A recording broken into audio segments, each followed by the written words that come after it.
Yo, what's going on, guys? Welcome back to a very special episode of ezBUCKETZ. How are you guys doing today? Hope you're having a fantastic day so far. For this video, we're going to be talking about week 4 of fantasy basketball, talking about updates, waiver wire pickups, scheduling, and everything you need to know. So if you're a big NBA fan and you play fantasy basketball, this is the perfect channel for you. I would love to welcome you. My name is Soom and I make fantasy basketball videos every single week. So you guys do not want to miss any of the videos that will be coming. So be sure to hit the subscribe button, turn on post notifications to not miss any of my upcoming videos. Just one more thing, if you guys want personal fantasy basketball support when it comes to trade advice, draft advice, waiver wire advice, and simply have any questions regarding fantasy basketball, I am here for you guys. I offer that on my Patreon page where I help you guys win your fantasy basketball leagues. I'm a fantasy basketball expert, so if you guys are interested, go check out the link down below. But without wasting any more time, let's talk about week 4 of fantasy basketball.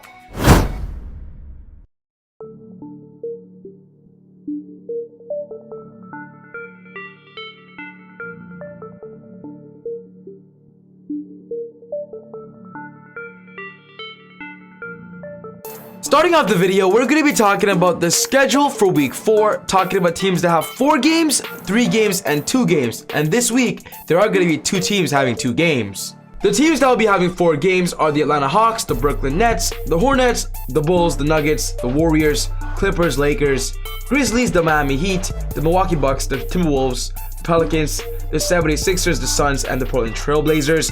The 76ers actually have the best schedule out of these teams because their games being played as a 4-game week are being on the less shallower team. So keep an eye on when it comes to streaming. I would say focus on Philly players. The Clippers also have a pretty good schedule as well. So keep an eye on the Clippers players. We heard that ezBUCKETZ is coming back, so he might be a good streamer or a pickup to keep an eye on when you're picking up players for the Clippers. Teams that will be playing 3 games with the Boston Celtics, the Cavaliers, the Mavericks, the Pistons, the Rockets, Indiana Pacers, the Knicks, the Thunder, the Kings, the Spurs, the Raptors, and the Utah Jazz. These are the teams that are going to be playing 3 games, so keep an eye on that. Teams that will be playing 2 games are the Orlando Magic and the Wizards. So Bradley Beal, Spencer Dinwiddie, Wendell Carter Jr., Cole Anthony. These guys aren't going to be the best players to own during this week. Try to utilize the waiver wire on teams that have 4 games. And oh boy, there are a lot of teams that have 4 games this week. Moving on, we're going to be talking about injuries, the most important injuries to know about during this upcoming week. I'm going to start off with LeBron James. LeBron's going to be out for the next couple of games due to an abdominal strain injury. And from what we know, the Lakers are not giving us a concrete timetable. They said 1 week or so, which means it could be longer. So people that have Russell Westbrook and Anthony Davis, feel free to run them loose during your active lineups. And then, of course, we're talking about the Boston Celtics. Jaylen Brown went down with a hamstring injury. And from what we're hearing, it could be up to a 2-week recovery time. But so far, no confirmation, so keep an eye close on Jaylen Brown. If so, Josh Richardson is out. We're going to see more Marcus Smart, more Dennis Schroeder, and of course, more Jason Tatum. Next up, Jakob Poeltl, Tobias Harris, Middleton, and Larry Markkinen all dealing with COVID-19 protocols and quarantining. That is not good. I do expect these guys to come back during the ending of this week though, but of course, during the beginning, do not expect any of these players back at all.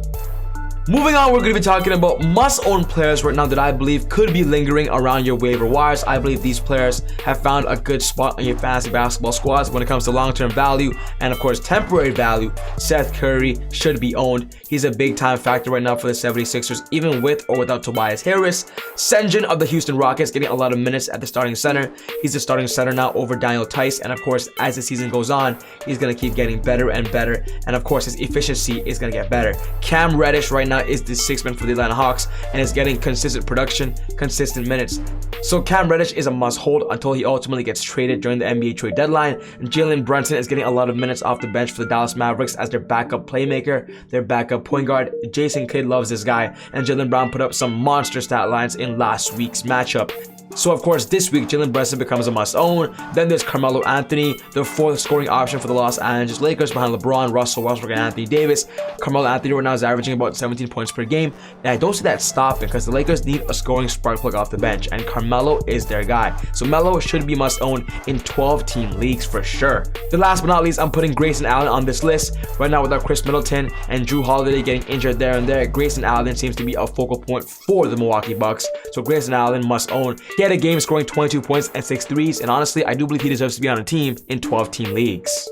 Moving forward, we're going to be talking about waiver wire pickups, players that I believe you should consider when it comes to streaming, and of course, helping you win your week.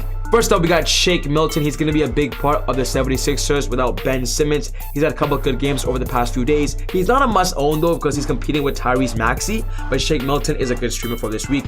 Jared Vanderbilt, the new starting power forward for the Timberwolves, and oh boy, he's getting minutes. So I do believe the more minutes he plays, the more he starts, he's going to keep getting better and give you rebounds and good defensive stats. Now we got Josh Hart. He's a good streamer as well. Without Zion Williamson, they need more of their vets to step up, and Josh Hart is one of those players. So sign Josh Hart for rebounds at the shooting guard position and small forward position. Then we got Niang of the 76ers. Without Tobias Harris, Niang is going to get a lot of burn, a lot of run. So keep an eye on Niang when it comes to streaming 76ers players. Then we got Damian Lee of the Golden State Warriors. Over the past couple of weeks, he's been averaging 14 points per game off the bench for the Warriors, only playing 20 minutes. He's going to the free throw line, making threes. Damian Lee, I don't see him stopping, so keep an eye on him once again. So yes guys, this wraps up my video for today, talking about week 4 fantasy basketball update. I'm going to be posting a buy low sell high video every single Wednesday, so be sure to stay tuned for that. Once again, if you guys ever want fantasy basketball advice, my name is Soom guys, and I'm a fantasy basketball expert. I run the channel ezBUCKETZ, and as you can see here, I'm a diamond rank on Yahoo Fantasy. I've won multiple leagues. I know the ins and outs of the app. If you guys want personal support, trade advice, anything related to fantasy basketball, be sure to check out my Patreon page down below in the link. Guys, click that, see if that helps you, see if you're interested, and of course, if so, I would love to get to know you and talk to you guys on a daily basis. But yeah, other than that, take it easy, God bless, and I'll see you all next time on ezBUCKETZ. Whoa!